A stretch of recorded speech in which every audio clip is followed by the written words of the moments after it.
His password got hacked, and here's what we did. This video could have fit into a few of my different playlists. I'm putting it into the lab work on Windows PCs playlist because this is a follow-up to a prior video in that playlist.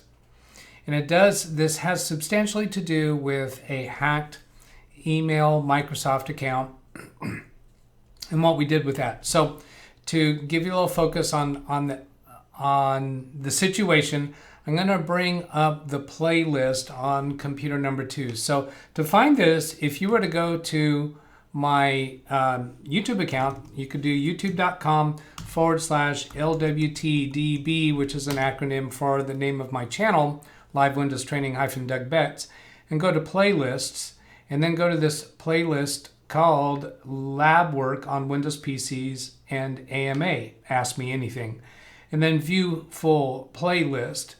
The video that has to do with this laptop is number 7, Live Lab Work, laptop slow after motherboard replaced. And what happened is he had taken this laptop to a repair shop. It was working, but it was just really, really slow. They wound up calling him and said, it's a brick. It won't turn on at all. And they replaced the motherboard. It came back to him, and it's still very, very slow. So he asked me to take a look at it. He's a neighbor of mine. So I want to pause the video here, or pause the recording right here, and bring us up to a place to refresh your mind about what happened. I'm going to play this portion of the video here, and I'll let you hear the audio that's coming through. So I didn't log in, so I went back to the log screen. All right, so now we're back to the lock screen. Okay, so I want to point out right there, I just clicked on sign in. There was his wife's name, and then under that it said sign in. That's not normal. Windows 10 does not sign in that way. So this time I'm going to put the password in, make a note of the time. I thought I had that stopwatch pinned to my taskbar on computer number 2, but I don't see it. Okay, so here it's taken all this time just to come up with a password prompt.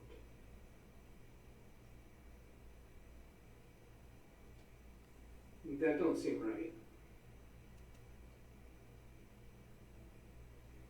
One of my thoughts is I'm wondering, no, I asked him if it's been off for a long time. I was thinking about Windows updates, that it might be trying to do a bunch of Windows updates, but he says he uses it more than once a month, pays bills off of it. So not a heavy user of the computer. So yeah, I wrote down. So here it took all that time to get to this password prompt. Now I have his permission to put information on YouTube. So you've seen his wife's name. His name is Doug, and here you're seeing an email address. So it took all this time to come up to the password prompt. This looks like to me a man-in-the-middle attack, that it's using some kind of piece of software or configuration to capture his password, and we don't know how long it's been behaving this way. So I did work on it through the, let's see, this video session was 2 hours and 15 minutes long. This was during a live stream, so there's a chat window on the side of this video. That's all I'm gonna bother showing right now. We did a number of things trying to track down why this is happening, turn off background software, and even off camera, I used sysinternals and the auto runs to try to track down what is causing this to happen. And I got to a point where I just turned off a whole massive amount of things, and still this came up. So I had already received authorization to do a wipe and reload. So I figured, even if I find what is causing this to happen, and if I can stop it from happening, can I really trust that the computer's clean after that? And no, I can't.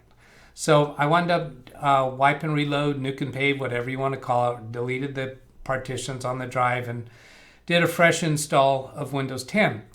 I delivered the computer back to him 2 or 3 days ago and went to set it up at his desk and asked him, what's your Wi-Fi password? He didn't know it. He has a tablet and a cell phone that are both connected to his Wi-Fi, but he didn't know his Wi-Fi password. So then my next option was, okay, well, I'll connect with an Ethernet cable from the laptop to his router to figure out what the Wi-Fi password is. I went over there this morning with a Ethernet cable and connected, and I could not connect by Ethernet to the router. So I go, oh, okay, this is one thing after another. I walk back home, get my laptop and get another Ethernet cable in a brand new package, because the one that I was using was a used Ethernet cable. I didn't know what was causing the trouble. So I go back over there with my laptop, connect it to the router, and boom, I get connection from my laptop to the router with the new cable just fine. And then I try the old cable, and it does connect with my laptop.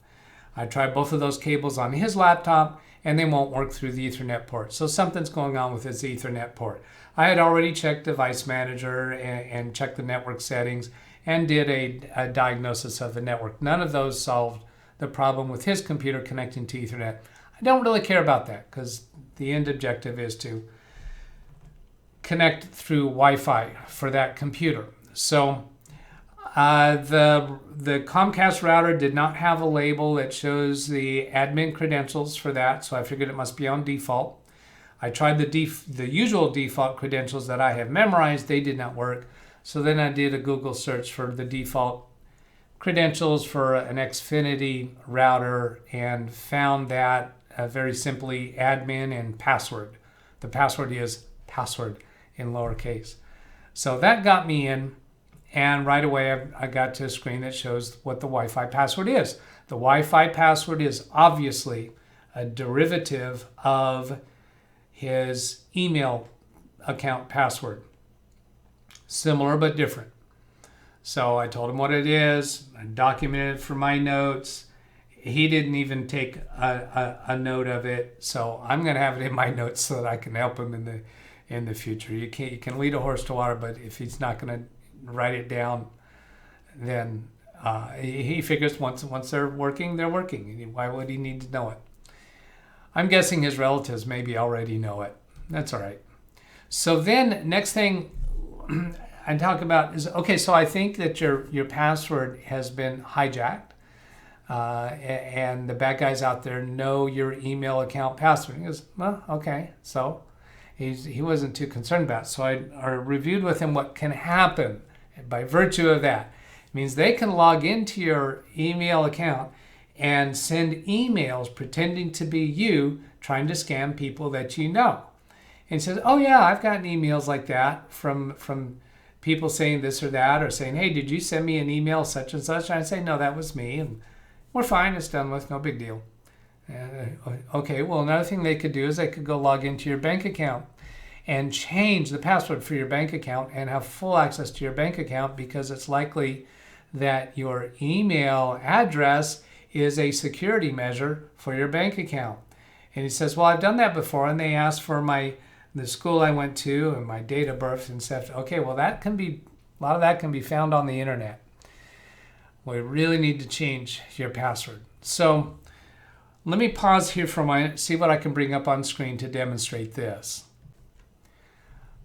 I'm going to go to an incognito window on my computer number 2. So click on the kebab menu, go to incognito. The only reason I'm doing this is so that my accounts that are currently logged in don't interfere with what we're trying to do. On his computer, I just did it on a regular, I'd used Microsoft Edge.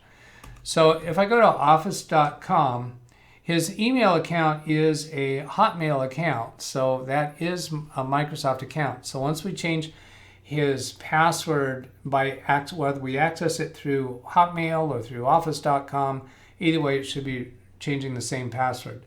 So then I go to sign in and put in his email account.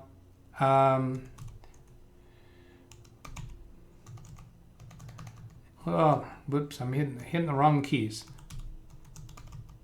Again, I've already received authorization to display some of his personal information. I'm obviously not going to display his current account password. And then I'm putting in the old password. I'm going to be sure that caps lock are on because there are some caps. Yes.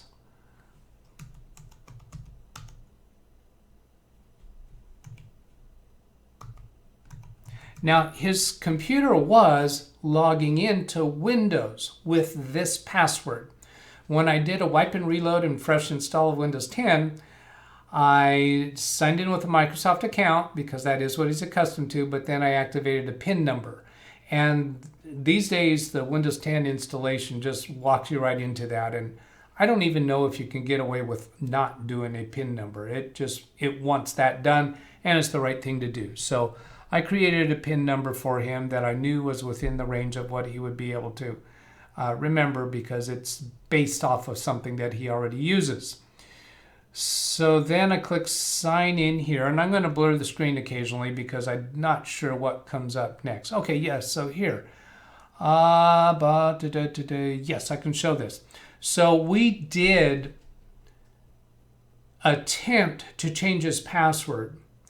And when we were trying to do that, it wanted to send a security code to an email address. And that email address was an AOL.com address. And I said, do you have access to this email account? It said, no, I don't. That's a long time ago. So then we clicked a button that says, I don't have access to this email account. And it did not have any other option. The only other thing we could do was to enter new security information. So we entered new security information of his current cell phone number, and it sent a text to that. We entered the code. And then it told us basically what I'm showing you here on this screen. Your security info change is still pending on August 31st, which is today. You can see the date down here in the bottom right corner of my screen. You requested that your security info be replaced. Current security info is this AOL.com address. New security info is a phone number ending in 96. That's his cell phone number. Your security info will be replaced after 30 days on September 30th, 2021.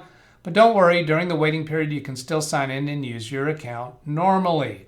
If you didn't request this, let us know. So the reason for this is that an email has been sent to the AOL address. And I explained this to them because they want to make sure that you are who you claim to be.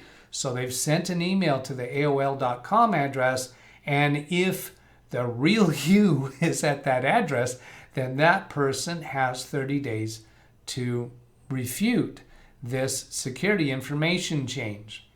Now, if the bad guys actually did have access to that email address, they could fight this change, but I don't think that's what's going on here. So we also tried to implement two-factor authentication, which, as I wasn't surprised to find, I get the same message. We could not turn on two-factor authentication until this 30-day waiting period goes by. I'm going to blur the screen and click next. I don't think there's anything of interest that comes up next.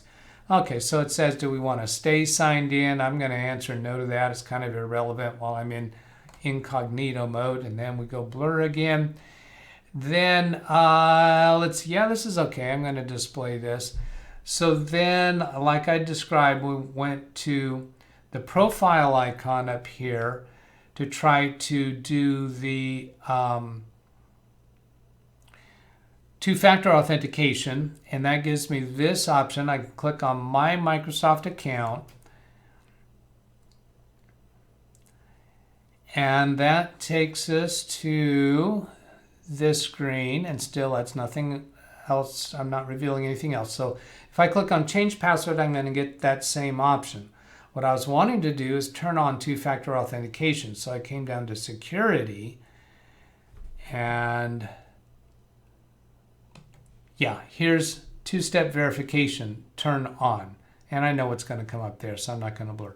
It gives me that same thing. So I can't even turn on two-step security, two-factor authentication, multi-factor authentication. That's all the same concept. So in 30 days, I told him, hey, let me help you with that. It's important. He was kind of discounting the importance or the significance of this. He's saying, I don't have anything that I really ought to care about there. But then when I described how the evildoers could get into his bank account or send scam messages to people, and he's defending that by saying, well, I get messages from them when they ask me, did you really send that? Yes, but the person who fell for it probably did not send you a message. They just went ahead and gave the help or assistance that the person who was pretending to be you was asking for. Or they went on and clicked on a link that they think you recommended, and then their computer got infected with something. So there's a lot of things that can happen with the evildoers, even if you don't think your account is much of a major prize to them. You can be surprised at what havoc they can create. They could create new credit accounts in your name and then abuse those credit accounts. Your credit record gets trashed, and then eventually the creditors come after you for the money. So we really need to get this fixed. Is there anything else I need to cover on this?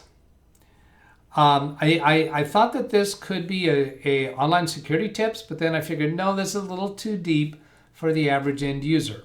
There should be more the technical user, somebody that's going to help someone like this through this type of situation.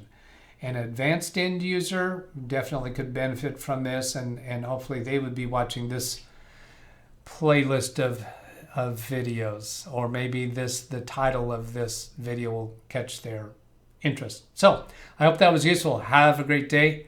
Catch you later. Goodbye.